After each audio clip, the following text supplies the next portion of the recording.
शहरातल्या पोरीला आईने दिवसभर लावलंय कामाला.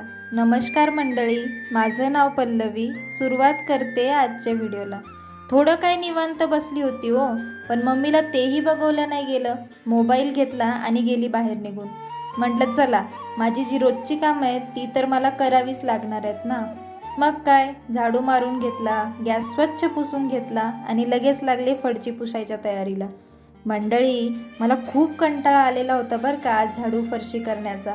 पण काय करणार ना, काम केल्याशिवाय मोबाईल भेटणार नाही असा नियमच आहे मम्मीचा. आणि जोपर्यंत आपल्याला मोबाईल मिळणार नाही तोपर्यंत व्हिडिओ एडिट होऊन तुमच्यापर्यंत कसा पोहोचणार. आज त्यामुळेच व्हिडिओ टाकायला थोडा उशीर झालेला आहे, त्याबद्दल क्षमस्व असावा मंडळी. एक वेळेस कामाचा कंटाळा आला ते चालेल हो, पण आपल्या व्हिडिओचा कंटाळा येत नाही मला बरं का, कारण आपली एवढी मोठी फॅमिली.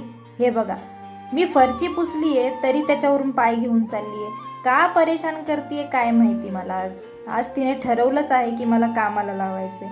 बरं असो, इथे मी काल कलिंगड घेऊन आलेली होती. म्हटलं पप्पाला जेवताना वाढते मी. पण ही जुनी माणसं ना, यांना जेवताना काहीही दुसरं लागत नाही चटरपटर. फक्त भाजी भाकर द्या, त्यातच ते खुश राहतात. मग म्हटलं थोडं खाऊन तर बघा, एवढं प्रेमाने कापलंय मी.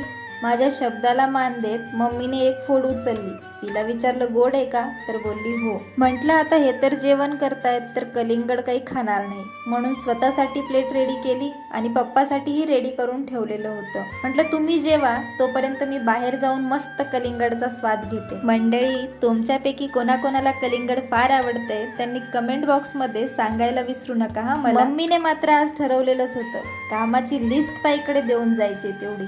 म्हटलं टरबूज खा, म्हणे नाही तूच खा. बरं, आता तुम्हाला व्हिडिओ आवडला असेल लाईक करा, शेअर करा, सबस्क्राईब करा.